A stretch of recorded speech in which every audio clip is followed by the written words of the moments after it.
প্রিয়ার মাথা ফাহাদের কোলে রেখে সমানে ডাকছে প্রিয়াকে, কিন্তু প্রিয়ার কোনো হুঁশ নেই। আলতো করে গালে চাপড় দিচ্ছে আর বলছে, এই প্রিয়া কি হলো তোমার? চোখ হলো। প্রিয়া, প্রিয়া। চোখে মুখে পানির ছিটাও দিল কিন্তু কোনো কাজ হলো না। ভয়ে ফাহাদের হাত পা ঠান্ডা হয়ে আসছে। ফোনটা নিয়ে পৃথাকে কল দেয়। হ্যালো। হ্যাঁ স্যার বলুন। দ্রুত আমার রুমে আসো, বলেই ফাহাদ কল কেটে দিল। পৃথাও সাথে সাথে চলে আসলো। এই অবস্থা দেখে পৃথা বলল, প্রিয়ার কি হয়েছে?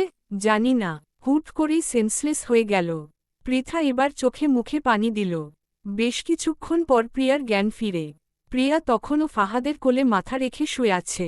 ফাহাদের থেকে নিজেকে সরিয়ে নিবে সেই শক্তিটুকুও নেই। প্রিয়ার জ্ঞান ফিরতেই ফাহাদ অস্থির হয়ে বলল, এই কি হয়েছিল তোমার হঠাৎ করে? জানো কত টেনশন হচ্ছিল। প্রিয়া উত্তর না দিয়ে বলল, বাসায় যাব আমি। ফাহাদও আর কিছু বলল না। পৃথার দিকে তাকিয়ে বলল, আমি ড্রাইভারকে বলে দিচ্ছি তুমি ওকে বাড়িতে দিয়ে আসো। জি স্যার। ফাহাদের কথামতো পৃথা প্রিয়াকে নিয়ে বাড়িতে গেল। প্রিয়ার শরীর খুব দুর্বল লাগছিল তাই পৃথা ধরে ধরে নিয়ে যাচ্ছিল। দরজা খুলে দেয় প্রিয়ার মা। মা ভয় পেয়ে বলল, কি হয়েছে ওর? এভাবে নিয়ে আসছো কেন? আন্টি শান্ত হন, তেমন কিছু হয়নি, সেন্সলেস হয়ে গিয়েছিল। পৃথার সাথে মাও প্রিয়াকে ধরে নিয়ে বিছানায় শোয়ায়। মা প্রায় কান্না করে দিবে এমন ভাব। কাদো কাদো স্বরে বলল, দিন দিন মেয়েটার ওপর দিয়ে যা যাচ্ছে, একটার পর একটা সমস্যা লেগেই আছে। আল্লাহ জানে আমার মেয়ে কবে একটু সুখের দেখা পাবে। আন্টি প্লিজ কাঁদবেন না, রেস্ট নিলেই সুস্থ হয়ে যাবে। কি করব বলো মা? মা হয়ে মেয়ের এত কষ্ট আর সহ্য হয় না। আমি বুঝতে পারছি আন্টি। কথা বলার ফাঁকে ফাহাদ পৃথাকে কল দিল। হ্যালো পৃথা। জি স্যার বলুন। বাসায় গিয়েছ? হ্যাঁ। প্রিয়া কোথায়? শুয়ে আছে। আচ্ছা ওকে রেস্ট নিতে বলো। আর বলে দিও যে কয়দিন পর থেকে যেন অফিসে আসে। ওকে স্যার, রাখছি। মায়ের সাথে কিছুক্ষণ কথা বলে পৃথা বিদায় নিল। আসার আগে ফাহাদের বলা কথাগুলোও বলে আসলো। সন্ধ্যার দিকে ব্যালকনিতে দাঁড়িয়ে আছে প্রিয়া। মা কফি নিয়ে এসে বলল, ধর কফি খা। রাখো। মন খারাপ? না। তাহলে? কিছু না। কি লুকাচ্ছিস? কি লুকাবো? সেটা তো তুই জানিস। কিছুই লুকাচ্ছি না। মা প্রিয়ার দুই বাহু ধরে বলল, আমার চোখের দিকে তাকিয়ে বলতো, এভাবে ফোর্স করো না, ভালো লাগে না। কি হয়েছে বল আমায়। কি বলবো বলো তো? যেই সব অতীত থেকে আমি দূরে থাকতে চাই সেগুলোই আমাকে বারবার তাড়া করে। আবার মৃন্ময়ের সাথে দেখা হয়েছে? না। তবে বসো, আজ আমায় ভালোবাসার কথা বলেছে। কি? হ্যাঁ। ভালো লাগে না আর। আর কিছু জিজ্ঞেস করিও না। আমি একটু একা থাকব। যাও তুমি। মা আর কিছু বলল না। চলে গেল। মা চলে যাওয়ার কিছুক্ষণ পরই ফাহাদ ফোন দেয়। প্রিয়ার একদম ফোন রিসিভ করতে ইচ্ছে করছে না। তবুও ফোনটা রিসিভ করল। ওপাশ থেকে ফাহাদ বলল, এখন কেমন আছো? জি আলহামদুলিল্লাহ।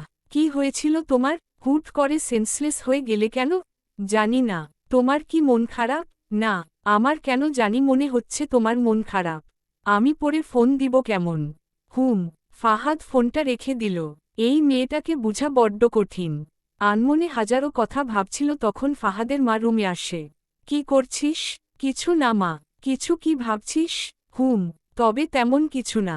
নিশ্চয় প্রিয়াকে নিয়ে ভাবছিস? ফাহাদ হাসল। জানোই তো, ভালোবাসার কথা জানিয়েছিস? আজ তো জানালাম, কিন্তু কোনো রেসপন্স পাইনি। বলার সাথে সাথে কি হ্যাঁ বলে দিবে নাকি? লেগে থাক আঠার মতো। ভালো না বেশে যাবে কোথায়? ফাহাদ ওর মাকে শক্ত করে জড়িয়ে ধরে বলল, আমার লক্ষ্মী মা। পরের দিন ফাহাদ অফিসে গিয়ে প্রিয়াকে দেখতে পেল। প্রিয়াকে দেখেই ওর মাথা গরম হয়ে গেল। মনে মনে বলল, এতবার করে বললাম রেস্ট নিতে, তা না করে অফিসে এসে পড়েছে। কি এত কাজ মহারানীর? ফাহাদের রুমে প্রিয়ার ডাক পড়ল। হিমি বলল, আসতে না আসতে তোর ডাক পড়ে গেছে। যা তাড়াতাড়ি, নয়তো দেখবি তোকে দেখতে না পাওয়ার পিপাসায় গলা শুকিয়েই মারা যাবে। সবসময়ই শুধু আজেবাজে কথা। ফাহাদ প্রিয়ার রুমে গেল। May I come in sir? Yes. Priya ভেতরে গিয়ে চুপচাপ দাঁড়িয়ে আছে। ফাহাদ হাতে একটা কলম নিয়ে ঘুরাচ্ছে আর প্রিয়াকে পর্যবেক্ষণ করছে। ফাহাদ কিছু বলছে না দেখে প্রিয়াই বলল, আমায় ডেকেছিলেন? কি এত কাজ তোমার অফিসে? মানে, আমি তোমাকে রেস্টে থাকতে বলেছিলাম না? তাহলে অফিসে কেন আসছো? আমার কোনো রেস্টের প্রয়োজন নেই। আমি একদম ঠিক আছি। ফাহাদ টেবিলের ওপর হাত দিয়ে বাড়ি দিল। চেয়ার ছেড়ে প্রিয়ার কাছে এগিয়ে আসতেই প্রিয়া 2 পা পিছিয়ে গেল। স্যার, আপনি হয়তো ভুলে যাচ্ছেন যে আমি আপনার অফিসের সামান্য একজন ওয়ার্কার। আর আপনি আমার বস। হুটহাট এভাবে কাছে আসাটা মানায় না। আদারওয়াইজ আমি তো আপনার ওয়াইফ নই। ফাহাদ ঠোঁটে দুষ্টু হাসি ফুটিয়ে বলল। বউ হবে বুঝি? প্রিয়া সিরিয়াস মুডে বলল। কোনো ইচ্ছে নেই আমার। আর একটা কথা, আপনি আমার বস, তাই আমাকে ডাকতেই পারেন, তবে অবশ্যই কাজের জন্য ডাকবেন। অযথাই অকারণে ডাকবেন না প্লিজ। এতে আমার ওপর ইফেক্ট পড়ে। নানান জন নানান কথা বলে। এতটুকু বলেই প্রিয়া চলে যাওয়া ধরল। ফাহাদ প্রিয়ার হাত ধরে বলল, তুমি কি আমায় ইগনোর করছো? ফাহাদের থেকে নিজের হাতটা ছাড়িয়ে নিয়ে প্রিয়া বলল, আপনি কি ইগনোর করার মতো কেউ? ইগনোর তাকেই করা যায় যার সাথে এমন কোনো রিলেশন থাকে যাতে তাকে ইগনোর করা যায়। আপনার সাথে আমার এমন কোনো রিলেশন নেই। প্রিয়া চলে গেল। হ্যাঁ, ফাহাদকে ইগনোর করা শুরু হয় এখান থেকেই। বেশি কিছু ঘটার আগে এখন থেকেই সবকিছু, এমনকি ফাহাদকে এড়িয়ে চলতে হবে। অন্যান্য অফিসে জবের অ্যাপ্লাইও করেছে অলরেডি। জব হলেই এখান থেকে, ফাহাদের জীবন থেকে সরে যাবে প্রিয়া। মিছেমিছি ভালোবাসা নামক কোনো বন্ধনও আটকাতে চায় না প্রিয়া। এভাবে প্রতিনিয়তই প্রিয়া ফাহাদকে এড়িয়ে চলছে। ফাহাদ যতই প্রিয়ার কাছে যেতে চাইছে, প্রিয়া ততই দূরত্ব বজায় রাখছে। ফাহাদও মনে মনে প্রতিজ্ঞা নেয়, যত পারো ইগনোর করো, আমিও পিছু ছাড়ব না। দেখব তোমার ইগনোর করার ধৈর্য কত আর আমার ভালোবাসার ধৈর্য কত। ডট ডট অফিস থেকে বাড়ি এতটুকুতেই প্রিয়া নিজেকে আটকে রেখেছে। কেমন যেন চুপচাপ হয়ে গেছে। প্রয়োজন ছাড়া কারো সাথেই কথা বলছে না। অনেক জোরাজুরির পর পৃথার সাথে শপিংয়ে যেতে রাজি হয় প্রিয়া। পৃথা শপিং করছে আর প্রিয়া ঘুরে ঘুরে সব দেখছে চুপচাপ। আজ ততটাও ভিড় নেই শপিং মলে। আবার এত কমও নয়। আচমকা কেউ প্রিয়ার হাত ধরে টান দেয়। প্রিয়া পেছনে ঘুরে দাঁড়াতেই থমকে যায়। কি করবে বা কি বলবে বুঝতে পারছে না। প্রিয়ার সামনে মৃন্ম দাঁড়িয়ে আছে। প্রিয়াকে অবাক করে দিয়ে মৃন্ম প্রিয়াকে জড়িয়ে ধরে, যেটার জন্য প্রিয়া একদমই প্রস্তুত ছিল না। প্রিয়া এক প্রকার জোর করেই নিজেকে ছাড়িয়ে নেয়। আশেপাশে চোখ বুলিয়ে দেখে অনেকেই উৎসুক চোখে ওদের দিকে তাকিয়ে আছে। এখানে মৃন্ময়কে কিছু বলা মানেই সিন ক্রিয়েট করা। আর একটু চেঁচামেচি হলেই মৃন্ময়ের আস্ত বাড়িতে ফেরা লাগবে না, যেটা প্রিয়া একদমই চাচ্ছিল না। তাই বেশি কিছু না বলে শুধু বলল, আপনি লেকে যান, আমি আসছি। না না, একদম না। আবার আমার থেকে লুকিয়ে যাওয়ার জন্য? এটা একদম হবে না। গেলে আমার সাথেই যেতে হবে। প্রিয়া উপায় না দেখে পৃথাকে নিয়ে মৃন্ময়ের গাড়িতে করে লেকে গেল। প্রিয়া আর মৃন্ময়ের থেকে কিছুটা দূরে দাঁড়িয়ে আছে পৃথা। প্রিয়া কিছু বলার আগেই মৃন্ম বলল, জানো তোমাকে কত কষ্ট করে খুঁজে পেয়েছি। সেদিন কেন আমার থেকে পালিয়ে গেলে? আমার ওপর রাগ করে? আমি জানি আমি অনেক বড় ভুল করে ফেলেছি। প্লিজ আমায় ক্ষমা করে দাও প্লিজ। বলতে বলতেই মৃন্ম প্রিয়ার পা পেঁচিয়ে ধরে। প্রিয়া মৃন্ময়কে ধরে দাঁড় করাই। না চাইতেও ঠোঁটের কোণে হাসি ফুটে ওঠে। উহু, যে কোনো হাসি নয় এটা। এটা তাচ্ছিল্যর হাসি। ভাগ্য মানুষকে কোথায় এনে দাঁড় করায়, তাই না? যেদিন আপনি আমাকে ছেড়ে যান সেদিনও ঠিক একইভাবে আমার পা ধরে মাফ চেয়েছিলেন।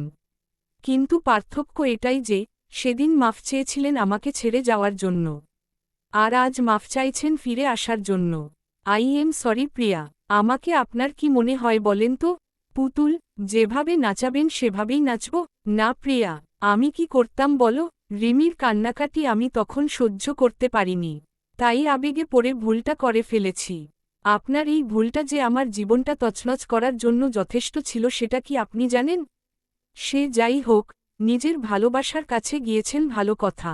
এখন কেন এমন হন্যে হয়ে খুঁজছেন আমায়? আমি আমার ভুলটা বুঝতে পেরেছি। আমি তোমায় ভালোবাসি। হাসালেন। আপনি কি ভালোবাসা কি সত্যিই জানেন? তখন আপনার মনে হয়েছিল রিমিকে ঠকাতে পারবেন না, আর এখন বলছেন আমায় ভালোবাসেন? আপনি যদি তখন একটাবার সময় নিয়ে ভাবতেন তাহলে হয়তো এই দিনটা আমাদের দেখতে হতো না। রিমির সাথে যখন আপনার ব্রেকআপ হয় তখনও একবার উচিত ছিল নিজের একটু সময় নেওয়া এবং রিমিকে সময় দেওয়া।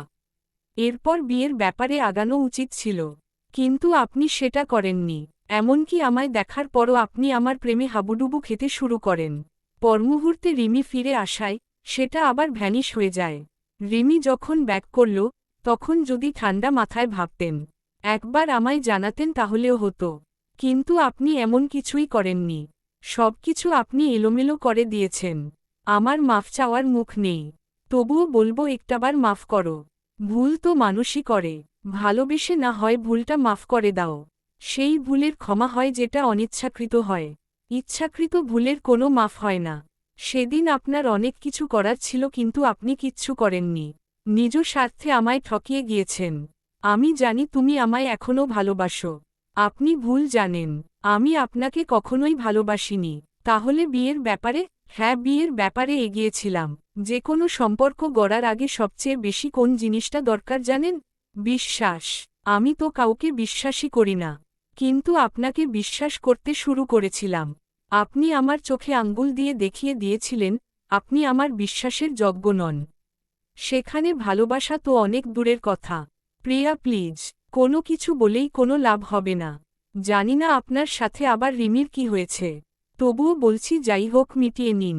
জানেন তো, একটা কাচের বা মাটির জিনিস ভেঙে গেলে সেটা কখনো জোড়া লাগে না, আর যদিও জোড়া লাগে তাহলে সেটার গায়ে দাগ থেকে যায়। আপনার আর রিমির ব্রেকআপের পর একটা দূরত্ব এসে গেছে মাঝখানে, যে কারণে ভাঙ্গা কাচ বা মাটির বস্তুর গায়ের দাগের ন্যায় আপনাদের কারো না কারো অনীহা এসে পড়েছে। আবেগের বশে আর কোনো ভুল না করে ঠান্ডা মাথায় এবার ভাবেন, সময় নিন। আমি মনে করি রিমির সাথেই আপনার জীবন জড়ানো উচিত। আশা করি কারণটাও আপনি জানেন। আর হ্যাঁ, আপনার আর আমার সম্পর্ক কখনোই আর হওয়া সম্ভব নয়। আমি অন্য একজনকে ভালোবাসি, তাই দয়া করে আমায় আর বিরক্ত করবেন না। ভালো থাকবেন। প্রিয়া আর কিছু বলল না, পৃথাকে নিয়ে ওখান থেকে চলে আসে। মৃন্ময়ের চোখে পানি টলমল করছিল, যে কোনো মুহূর্তেই পানিগুলো উপচে পড়বে। মৃন্ময় এখন উপলব্ধি করতে পারছে সেদিন অনেক বড় ভুল করে ফেলেছে, যার ফলস্বরূপ প্রিয়াকে হারাতে হল। না পাওয়ার কষ্ট দারুণ, কিন্তু পেয়েও হারানোর কষ্ট নিদারুণ, যেটা সহ্য করার ক্ষমতা খুব কম মানুষেরই থাকে। প্রিয়া কাউকে ভালোবাসে না, কেন জানি মুখ ফসকে কথাটা বের হয়ে গেছে। তবে ভালোই হয়েছে, মৃন্ময় অন্তত নিজের মনকে এটা বলে বোঝাতে পারবে যে প্রিয়া এখন অন্য কারো। কিছু কিছু ভালোলাগা, ভালোবাসা বুঝি এমনই হয়। যখন মানুষটি জীবনে থাকে তখন তার মূল্য কেউই দিতে পারি না, কিন্তু যখন মানুষটা দূরে সরে যায়, হারিয়ে যায়, তখনই আমরা বুঝতে পারি সে কি আর কতটা ছিল আমাদের জীবনে। তখন বুকের এই শূন্য হাহারগুলো নিজেকেই বয়ে বেড়াতে হয়। সেদিনের পরই মৃন্ময় বাংলাদেশ থেকে চলে যায় ব্যাংকক। যে দেশে ভালোবাসার মানুষটিকে পেয়েও নিজের দোষে হারাতে হলো, সে দেশে থাকাটা বড্ড কষ্টের। তাছাড়া এখানে থাকলে বেহা মনটা বারবার চাইবে প্রিয়ার কাছে যেতে। যতই প্রিয়াকে দেখবে ততই কষ্ট পাবে। যদি কখনো নিজের মনকে আটকাতে পারে তবেই বাংলাদেশে ফিরে আসবে মৃন্ময়। মৃন্ময় প্লেনে বসে নীলচে আকাশে সাদা সাদা মেঘগুলো দেখছিল, সাথে এক বুক হাহাকার। প্রিয়া আকাশের দিকে তাকিয়ে একটা দীর্ঘশ্বাস ছাড়ল।